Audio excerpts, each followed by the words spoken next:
Alright guys, I am back and this is my WWE Raw review for the 20th of the 1st, 2014. This Raw, is this camera kind of weird? I don't know what's going on with this camera, and also if you guys don't know, I'm wearing a Ford t-shirt currently. So this is my WWE Raw review for the 20th of the 1st, 2014. I thought this Raw, you know, I enjoyed a couple of matches on this last episode of Raw. We had a good CM Punk versus Billy Gunn match. We had a good Usos versus Harper and Rowan. I thought that was a really good tag match. And basically the Batista return, I was excited for Batista returning, but I wasn't like, he didn't get a good reaction in my opinion. I thought he should have got a better reaction, but like I said, he got kind of a mixed reaction. And I'm on the wrong page. So what the page am I on here? I think I'm not on the right page. Okay, so Raw opens up this week. We see Triple H and Stephanie. They come out. Triple H says WrestleMania season starts this Sunday. Then Triple H tries to introduce. Then Triple H tries to introduce Batista. He tries to introduce Batista, but he gets interrupted by Randy Orton. Orton comes out, he's pissed off. He says, Stephanie says that, Stephanie shows in the footage of Orton punching Cena's dad in the face. She says that if you're the face of the company, you cannot, you know, punch people's dads in the face and stuff like that, and if stuff like that. Then he's pissed off that he's got people like Brock, Batista, and Cena wanting the WWE World Title. Then he says that as face of the company, you got to face those guys, something like that.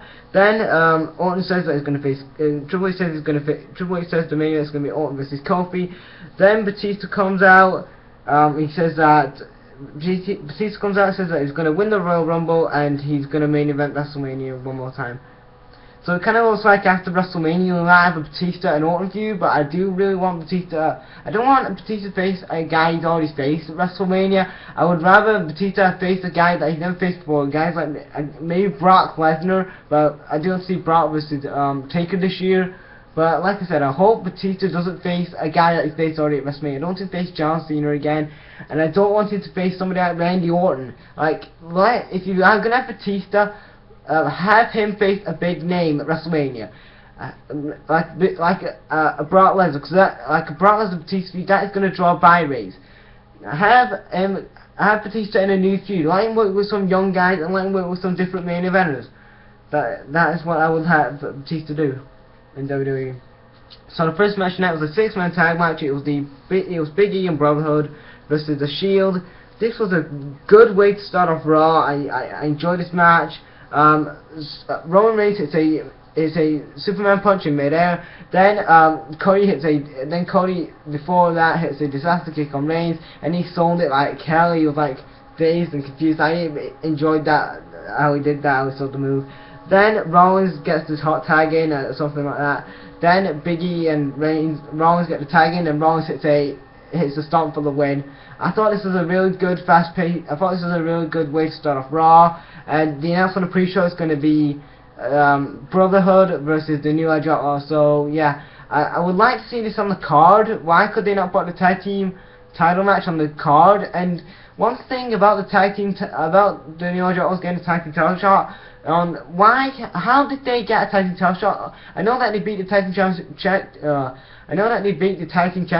on this last episode of SmackDown, but that doesn't really put them in, doesn't make them automatically a #1 contender to the tag team titles, because in the Attitude Era, I know I keep going back to the Attitude Era, but in the Attitude Era, they had #1 contenders match for the tag team titles, and we're not having that anymore. And I'm a big fan of the tag team division. I would hope that WWE keep bringing in some old tag teams, not like really old tag teams, but just old tag teams, guys like Too Cool and New Age Outlaws, to just put over the young tag teams. But yeah, but anyway, I thought that was a good match. Then we get a promo from D. Bryan. D. Bryan comes out. He says that he said he had to stand with 3 guys. He despaired. Then he said that the Royal Rumble is going to be it's going to be Harper and Rowan in the Royal Rumble match. But he said on Sunday it's going to be him and Bray in a match. Bray accepts. He says that Bray comes on the screen. He says that the fans keep cheering him every week. The fans cheered him last week, and he kind of got pissed off, something like that. Second match tonight was Xavier Woods vs Fandango. This was a short match. Fandango got a leg drop for the win. R-Truth was on commentary. I don't really care about this too much. Then we get a segment. Stephanie says that Kane cannot. Stephanie tells Kane that he cannot put his hands on any WWE any wrestlers anymore because he's the match booker. Then Stephanie says that she wants Kane to apologize to CM Punk in the ring later. Then we get back from commercial breaks, and then Kane comes out. Then we get again Kane comes out. He calls out CM Punk.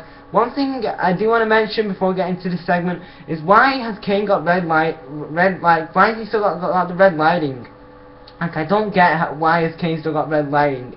Like when he has a segment on Raw, I don't really get that. Because he's supposed to be corporate and stuff.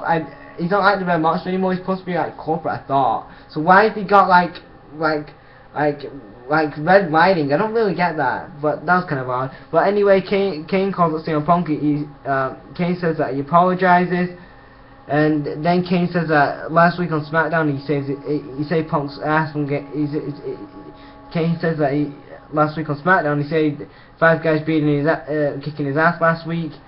Then Punk tells him to say it again. Says it again. Then Punk attacks Kane. Then Miles comes out. He says that says that Punk will face. Miles comes out and says it's going to be Punk versus Billy Gunn next. So the third match tonight was Billy Gunn versus CM Punk. This was a good match. It wasn't a great match, but it was a good match. Billy Gunn can still go in that ring. Billy Gunn tries to go for the Fademaster but misses. Then he gets hit with a suicide dive. Then CM Punk hit Titus Road. Then Punk hits a GTS on Punk for the win. On Billy Gunn for the win. So it kind of looks like next week. It kind of looks like it's going to be like a Kane. Kind of like they're going to put CM Punk in a mini feud at WrestleMania.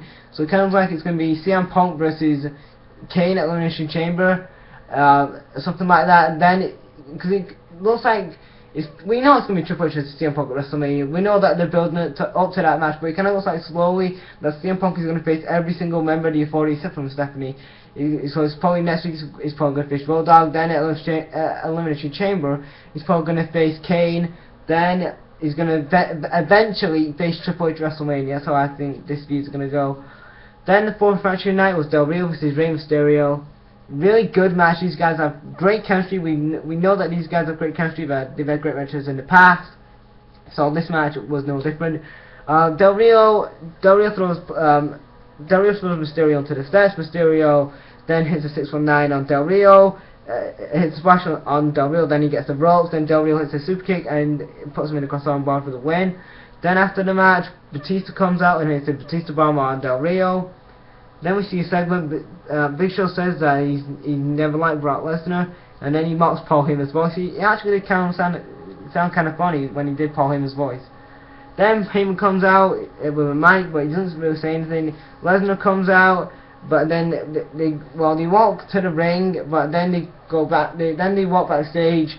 Then Big Show calls him out again. Then Big Show and Brock up the stair down. And then Big Show tosses Brock up the ring again.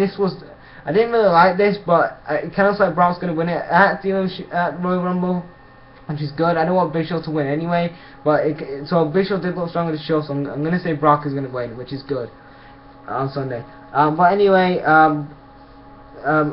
Brock goes crazy after that. He throws TV monitors and he throws a monitor and a chair into the ring. Then they leave. Fifth match tonight was a tag team match. It was AJ and Tamina versus the Funkadactyls. A rematch from Raw last week. This was a short match.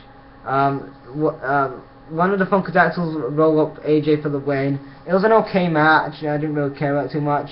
It kind of looks like it's going to be a Naomi and AJ feud. It kind of looks like maybe a triple threat between the Funkadactyls and AJ. I don't know why, because Cameron is a terrible wrestler, so I don't know why you put her in there. put her in with somebody else, maybe like a Tamina or somebody, but I don't know. The sixth match tonight was a tag team match. It was Harper and Rowan versus Usos. Great match here. I enjoyed it. These two teams do have chemistry, like I said. These two teams have chemistry. D. Bryan attacks Harper and D. Bryan attacks Bray and Rowan.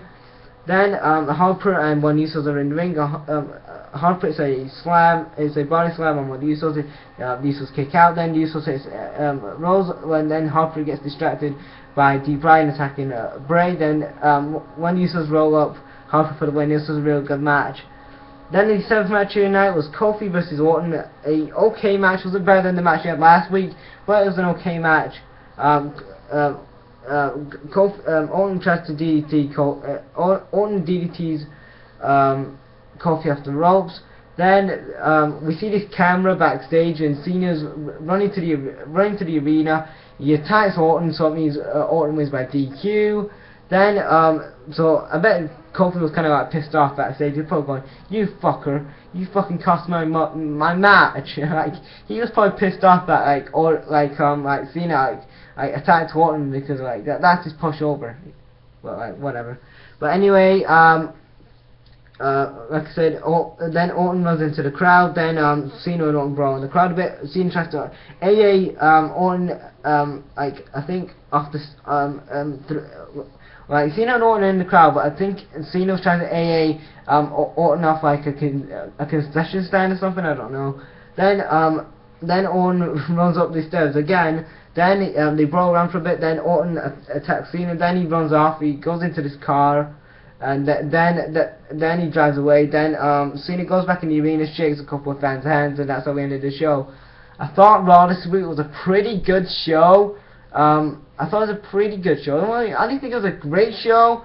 I mean, they built up a couple of feuds, you know, for after the Royal Rumble, like Del Rio and Batista, and they, you know, Brock, and they built up Brock versus Big Show a bit more. They built up Cena versus Orton a bit more. But apart from that, they didn't really build up that too much. They didn't really, you know, do that much on the show. So yeah, that was my WWE Raw review for the 21st, 2014. What did you guys think about this show? Leave your thoughts in the comments, and thanks for watching, guys. Brag out.